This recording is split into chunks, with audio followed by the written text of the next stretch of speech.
আমরা আজকে যেটা নিয়ে আলোচনা করতে চলেছি সেটা হচ্ছে আমাদের কলকাতার সাথে খুব ওতপ্রোতভাবে জড়িত এবং কলকাতার ইতিহাসের সাথে এর একটা কানেকশন আছে, একটি সংযোগ আছে, এবং সেটা হচ্ছে কলকাতার বাবু সংস্কৃতি, 19 শতকের সামাজিক চিত্র ও সাহিত্যিক আন্দোলন। এবার আমরা যখন কলকাতার বাবু সম্প্রদায় নিয়ে আলোচনা করতে যাব, তখন আমরা দেখব যে এই বাবু সংস্কৃতির বিভিন্ন দিক ছিল।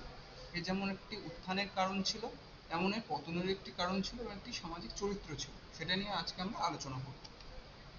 তাহলে আমরা দেখতে পাচ্ছি যে এই বাবু কালচার বা বাবু সংস্কৃতি উত্থানের পটভূমি ও উৎপত্তির কারণ, কিভাবে কলকাতার বুকে জন্ম নিল এক সম্পূর্ণ নতুন বিলাসী ও অনুকরণ প্রিয় অভিজাত সমাজ।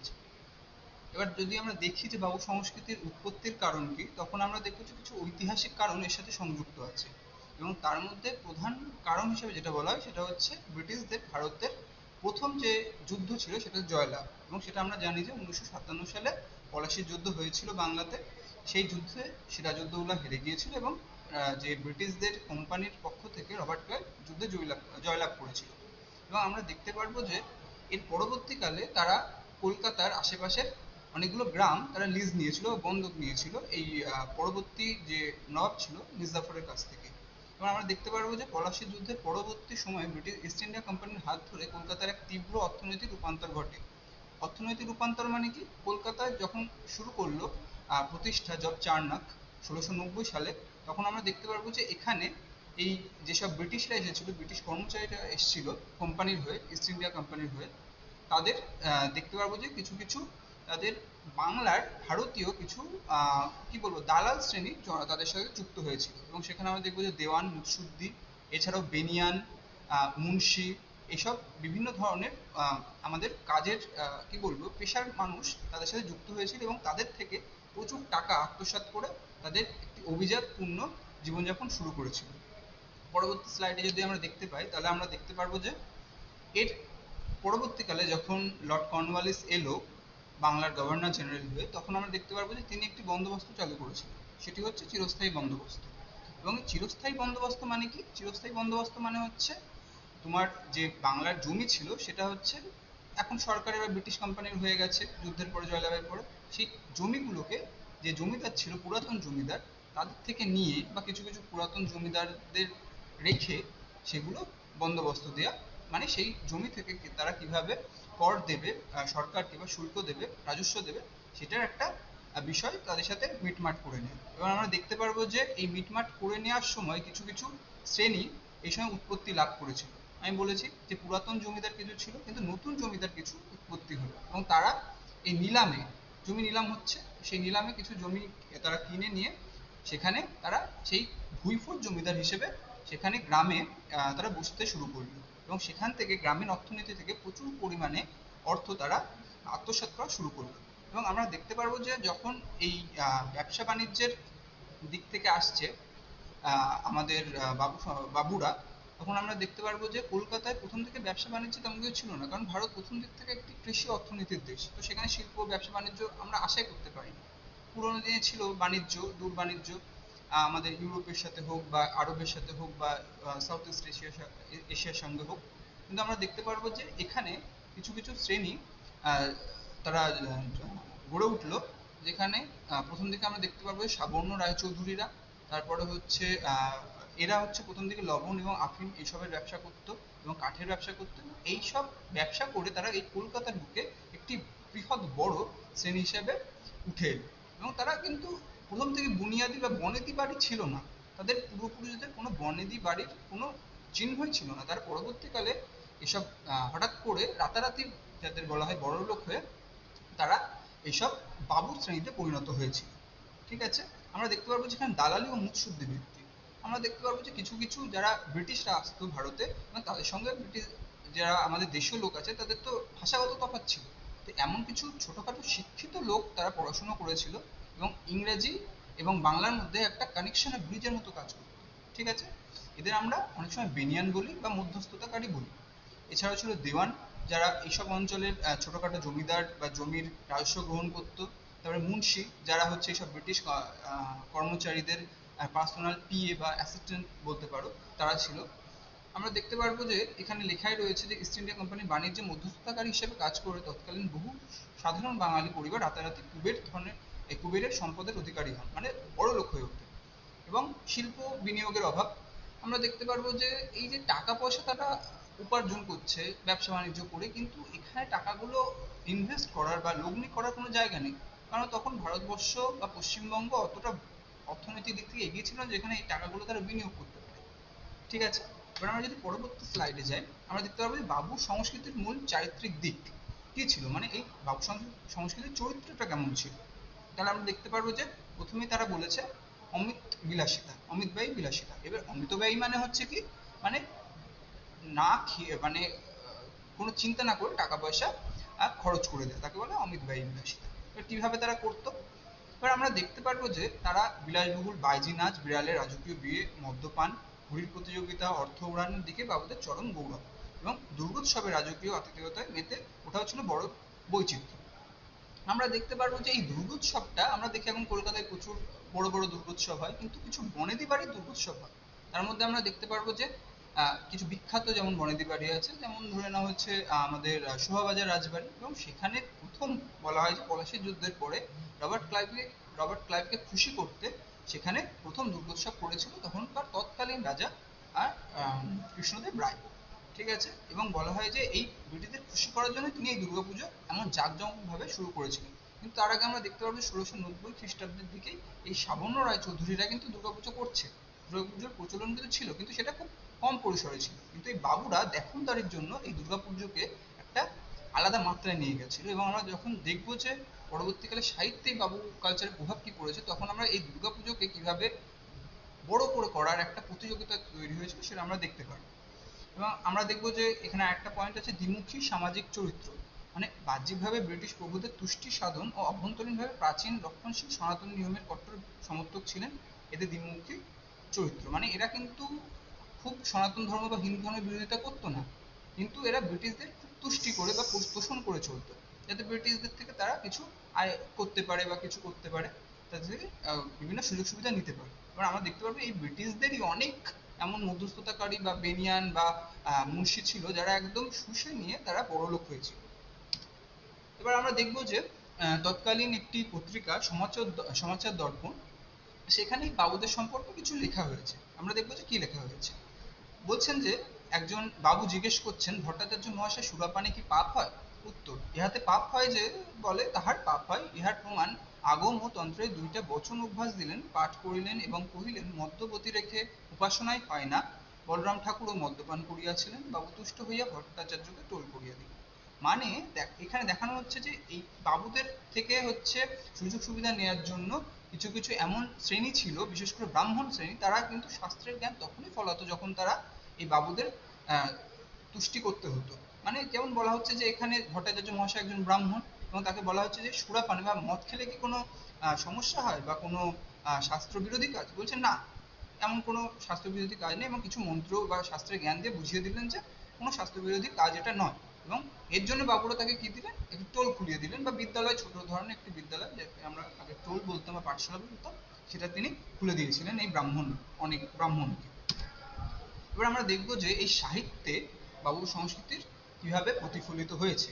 এবার আমরা দেখবো যে কি নিন্দাজনকভাবে এই বাবুদের কথা সাহিত্যে আমরা বিভিন্ন লেখকের মাধ্যমে তুলে ধরতে পারি। প্রথমেই যিনি আসেন এই কথা বলতে গেলে, তখনই তার নাম হচ্ছে ভবানীচরণ বন্দ্যোপাধ্যায়। এবং ভবানীচরণ বন্দ্যোপাধ্যায় একজন লেখক ছিলেন, এবং তিনি শুধুমাত্র, এখানে আমরা দেখতে পাচ্ছি নববিলাস বাবু বলে একটি বইয়ের ছবি আছে, কিন্তু এছাড়াও তিনি অনেকগুলো বই লিখেছিলেন, যেমন কলিকাতা কমলালয়, নববাবু বিলাস, নববিবি বিলাস, হ্যাঁ, এইসব নানা নামে তিনি বই লিখেছিলেন। এবং আমরা দেখতে পারবো যে তিনি সেই বইতে বিভিন্নভাবে এই বাবুদের কটাক্ষ করছেন বা নিন্দা করছেন। যেমন প্রথম শক্তিশালী সমাজ বিদ্রুপকারী রূপে এই বইগুলো উঠে এসেছিল। ভবানীচরণ বন্দ্যোপাধ্যায় তার ধারালো গদ্যে 19 শতকের নবজাত বাবু সংস্কৃতির অন্তঃশ্বাস শূন্যতা সবচেয়ে আগে ধরতে পেরেছিলেন। মানে তিনি বলছেন যে এরা বনিয়াদি বড় মানুষ নয়, মানে এরা প্রথম থেকে বড় মানুষ নয়, ঠিকাদারি, মানে হচ্ছে বিভিন্ন ছোটখাটো এইসব কনস্ট্রাকশনের এসব কাজ, বা চুরি জুয়া চুরি, হ্যাঁ, চুরি চুরি যেটাকে আমরা বলি, পোদ্দারি, পরকীয়া, রমণী সংগঠন ইত্যাদি পন্থা অবলম্বন করে বড়লোক হয়েছে। মানে আমরা দেখতে পাচ্ছি তিনি কিন্তু তাদের একদম ফ্যামিলি বিজনেস করে বা কোনো সৎ পথে বড়লোকদের মধ্যে ফেলছেন না, তারা এদের খুব জুয়াচোর, চোর বা এই সব দুর্নীতিকারী শ্রেণীর মধ্যে তাদের ফেলছে। এবং তিনি আমি দেখতে পারবো যে আমাদের কলিকাতা কমলালয় বলে একটি বইয়ের নাম এখানে আছে, যেটি 1823 সালে তিনি লিখেছিলেন। এবং সেখানে বলা হচ্ছে কলকাতার নবীন বিলাসী জীবনযাপন, ইংরাজি জানা নতুন বাবুদের কপটতার জীবন্ত। মানে এইসব কলকাতার লোকেরা, যেমন হচ্ছে এইসব বড় বড় বাবুরা, তাদের বিলাসী জীবনযাপনের জন্য প্রচুর পরিমাণে খরচাপাতি করতো, ঠিক আছে। এবং অনেক জায়গায় বলা হয়েছে যে তিনি বলেছেন যে তারা আহ, ঘুড়ি উড়িয়ে, তারপরে বুলবুলির লড়াই করে, তারপরে এমনও বলা হয়েছে যে তারা জুড়ি গাড়ি করে বা পিটন গাড়ি করে গঙ্গাতে স্নান করতে যেত। এবং তার সঙ্গে অনেক কি বলবো বাদ্য, গীত, এদের লোক যেত। এবং তিনি বলেছেন যে তারা অনেক বড় একটা বজরা করে বা নৌকা করে বিভিন্ন রমণীদের নিয়ে বা তার যে রক্ষিতা আছে তাদের নিয়ে তিনি মাহেশের হ্রদ দেখতে যেতেন। তো এখান থেকে বোঝা যাচ্ছে তারা কি পরিমাণে বাজে খরচ করতো। এবং তখনকার দিনে আমরা দেখতে পারবো যে সমাজের যে ধরনের দরিদ্রতা ছিল তাদের মধ্যে এই বাজে খরচ এবং উল্টোপাল্টা খরচ খুব চোখে লাগতো। এমনকি মায়ের শ্রাদ্ধেও তারা লক্ষ লক্ষ টাকা খরচ করতো, বিড়ালের বিয়ে দিত, বিভিন্ন কুকুরের বিয়ে দিত, এইভাবে তারা প্রচুর পরিমাণে বাজে খরচ করতো। এবার আমরা এগিয়ে যাই, দেখবো যে প্যারীচাঁদ মিত্র বলে এবং কালীপ্রসন্ন সিংহ বলে দুজন খুব বিখ্যাত লেখক এই বাবু কালচার নিয়ে আমাদের বলেছেন, বাবু সংস্কৃতি নিয়ে বলেছেন। এবং আমরা দেখতে পারবো যে প্যারীচাঁদ মিত্র বা যাকে আমরা টেকুচাঁদ ঠাকুর বলি, তিনি আলালের ঘরে দুলাল বলে একটি বই লেখেন। এবং সেই বইতে তিনি দেখান যে একজন ছোটবেলা থেকে কিভাবে বাবু হয়ে উঠছে বড় হয়ে। এবং দেখা যাচ্ছে যে বাবুরাম বাবু একজন বণিক বা বাবু, কিন্তু তিনি খুবই শ্রদ্ধাশীল এবং অত কপট নয়, কিন্তু তার সন্তান স্নেহে তিনি এতই পাগল হয়ে যাচ্ছে যে তিনি তার ছেলের কোনো দোষ তিনি দেখতে পাচ্ছেন না। এবং তার আশেপাশে যেসব খারাপ লোক আছে, বিভিন্ন ধরনের কুটিকবাজ বা বিভিন্ন খারাপ শ্রেণীর লোক আছে যারা সুযোগ সুবিধা নেওয়ার জন্য বসে রয়েছে, তাদের পাল্লায় পড়ে সে কিভাবে নিজের জীবনটাকে নষ্ট করে দিচ্ছে এবং পরবর্তীকালে তিনি কিভাবে এমন উচ্ছন্নে যাওয়া বাবু তৈরি হচ্ছে। আমরা দেখতে পারবো যে আলালের ঘরে দুলালের কথা আমরা এখানে দেখতে পাচ্ছি। এবং মতিলাল যে ছেলেটি কথা আমি বলছিলাম, তার একজন ঠক চাচা ছিল, যিনি একজন উকিল ছিল, এবং তিনি কিভাবে বাবুদের মাথা খেয়ে এসব ছোট ছোট বাচ্চাদের মাথা খেয়ে কিভাবে নতুন ভাবে একটি সম্প্রদায় তৈরি করেছিল। তারপরে আমি দেখতে পারবো যে কালীপ্রসন্ন সিংহ, তিনি একজন বিখ্যাত লেখক এবং ভুতুম প্যাঁচার নকশা নামে তিনি একটি বই লিখেছিলেন। এবং এটি তৎকালীন শুধুমাত্র বাবু সম্প্রদায় নয়, তৎকালীন কলকাতার বিভিন্ন দিক সম্পর্কে আলোচনা করেছেন। কালীপ্রসন্ন সিংহের এই হুতুম প্যাঁচার নকশা আমরা দেখতে পাবো যে কলকাতার বাবু সমাজের নৈশ জীবন, মানে রাতের জীবন, উৎসব, ভণ্ডামি, তীব্র নকশাধর্মী যে ব্যঙ্গচিত্র বা হাসাহাসির একটি লেখা, তাকে নিয়ে মজা করা, সেটা হচ্ছে হুতুম প্যাঁচার নকশা। সেখানে তিনি একটি লাইন তুলে ধরেছেন, এখানে কোটেশনের মধ্যে দেয়া আছে। সেখানে তিনি বলছে যে ছোকরা গোছের কোনো কোনো বাবুরা বাপ মায়ের ভয়ে আপন শোবার ঘরে একজন চাকর বা বেয়ারাকে শুতে বলে আপনি বেরিয়ে যান। চাকর দরজায় খিল দিয়ে ঘরে মেঝেয় শুয়ে থাকে, স্ত্রী তুলসী পাতা ব্যবহার করে খাটে শুয়ে পড়ে। মানে দেখা যাচ্ছে যে তারা নিজের স্ত্রীর সঙ্গে রাত্রিবাস করছেন না এবং অন্য জায়গায় গিয়ে বাইজি বাড়ি গিয়ে বা বিভিন্ন আহ, খারাপ জায়গায় গিয়ে, বিভিন্ন খারাপ পাড়ায় গিয়ে তারা এমন রক্ষিতা বা বিভিন্ন লোকের সঙ্গে তারা মিশছে, ঠিক আছে। এবং তার বাড়িতে তার আহ, ঘরের মধ্যে নিজের ঘরে একটি তার চাকরকে তিনি রেখে যাচ্ছেন। তার পরবর্তীকালে আমরা দেখতে পাচ্ছি যে মাইকেল মধুসূদন দত্ত, সবাই আমরা আমরা তার নাম জানি, বিখ্যাত একজন কবি। তিনি এই বাবু সম্প্রদায়কে নিয়ে বিভিন্ন প্রহসনমূলক রচনা করেছেন।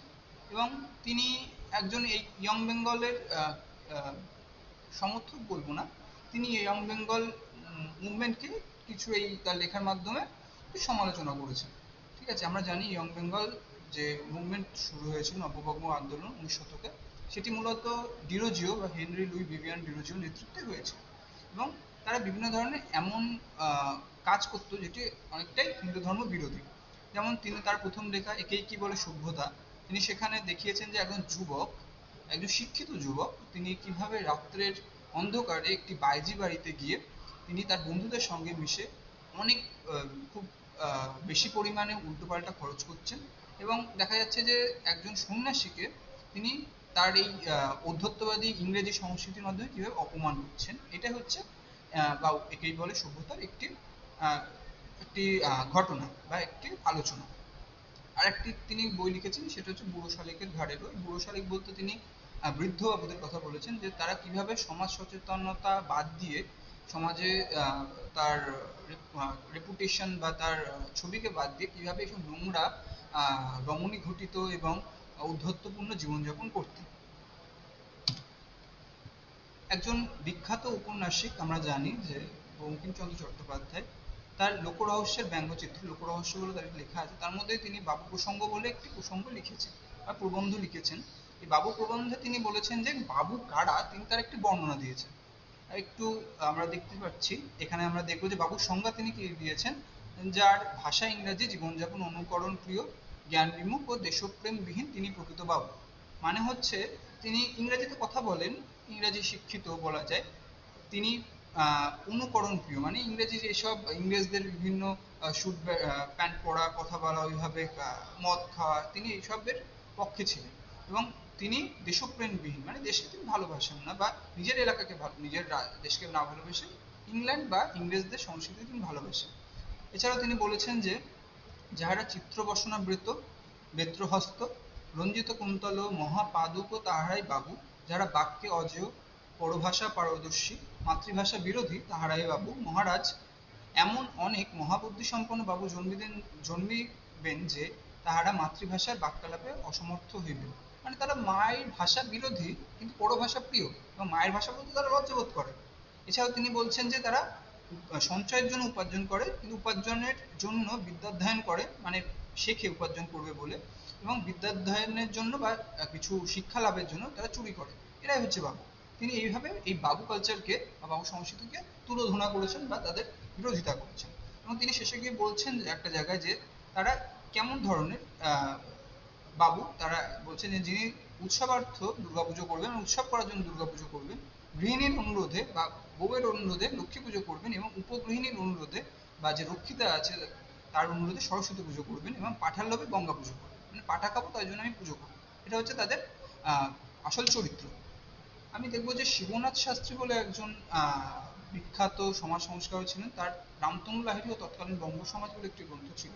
তিনি সেখানে এইসব বাবু নিয়ে আলোচনা করেছেন, এবং খুব কটাক্ষ ভাষায়, খুব তীব্র নিন্দাজনক ভাষায় বাবু কালচারকে নিন্দা করেছেন। দেখবো যে তিনি বলছেন যে এই বাবুরাদি দিনে ঘুমাইয়া, ঘুড়ি উড়াইয়া বা বুলবুলের লড়াই দেখিয়া, সেতার এসরাজ বীণা ইত্যাদি বাজাইয়া, কবি হাফ আখড়াই পাঁচালী প্রভৃতি শুনিয়া, রাত্রে বারাঙ্গনাদিগের আলয়ে গীতবাদ্য ও আমোদ করিয়া কাল কাটাইত, ও খড়দহের মেলা, মহেশের স্নান যাত্রা প্রভৃতির সময় কলকাতা হইতে বারাঙ্গনাদিগকে লইয়া দলে দলে নৌকাযোগে আমোদ করিতে যেত। এই বারাঙ্গনাদিগ মানে হচ্ছে, বারাঙ্গনা মানে হচ্ছে এইসব রক্ষিতা বা যারা হচ্ছে দেহ ব্যবসাকারী, এদের আমরা বলতে পারি। তো তাদের প্রতি তাদের মনোযোগ ছিল তাদের স্ত্রীদের থেকে। তারা এইভাবে খুব বাজেভাবে সময় নষ্ট করে দিন কাটাতো। আমরা দেখতে পারবো যে এখানে শেষে যদি আমরা বলতে পারি যে বাবু সংস্কৃতি কিভাবে বিলীন হয়ে গেল, তার একটা কারণ ছিল যে তারা যেই ধরনের অশিক্ষিত বা বিদেশি অনুকরণ করতো, তার চেয়ে বেশি পরবর্তীকালে আমরা দেখবো যে কিছু শিক্ষিত লোক ইংরাজি শিক্ষায় শিক্ষিত হয়ে প্রকৃতভাবে হচ্ছে মানুষ হয়ে উঠলো, এবং এই বাবুরা আস্তে আস্তে আমাদের চোখের থেকে 19 শতকের সমাজ পটচিত্র থেকে সরে গেল। আমরা দেখতে পারবো যে এখানে একটি লাইন আছে, বলছে যে এই সমাজের ছেলেরা ইংরেজি শিক্ষা লাভ করে কেউ ডাক্তার, কেউ উকিল, কেউ অ্যাটর্নি, কেউ বৈজ্ঞানিক, কেউ ইঞ্জিনিয়ার, আর কেউ কেরানি হয়েছিল। তার মানে বাবু সমাজকে পশ্চাৎপটে হটিয়ে দিয়েছিল একটা শিক্ষিত পেশাদারী সমাজ। এই সমাজই ঊনবিংশ শতাব্দীর শেষ পাদ থেকে বিংশ শতাব্দীর বর্তমান কাল পর্যন্ত সাহিত্যিক, সাংবাদিক, বৈজ্ঞানিক, আইনজীবী, রাজনীতিক ও স্বাধীনতা সংগ্রামী তৈরি করেছিল। মানে দেখা যাচ্ছে যে একটি যখন ভদ্র সমাজের উৎপত্তি হচ্ছে, তখন এই অভদ্র, দুর্নীতিপরায়ণ এবং অমিত বিলাসী যে বাবু সম্প্রদায়, একটি সম্প্রদায়, সেটি আস্তে আস্তে নিঃশেষ হয়ে যাচ্ছে। আমরা কলকাতার ক্ষেত্রে দেখতে পারবো যে কলকাতায় এই ধরনের বাবু কালচার 19 শতকের শেষের দিকে প্রায় শেষ হয়ে গেছে। কিছু কিছু বনেদি বাড়ি ছিল, কিন্তু সেখানে সেই জৌলুস বা সেই ক্ষমতায়ন বা ক্ষমতা দেখানোর দেখনদারি সেটা ছিল না। তাহলে আজকে আমরা এই পর্যন্তই আলোচনা করলাম যে বাবু সম্প্রদায় কিভাবে তৎকালীন সমাজকে ক্ষতিগ্রস্ত করেছিল।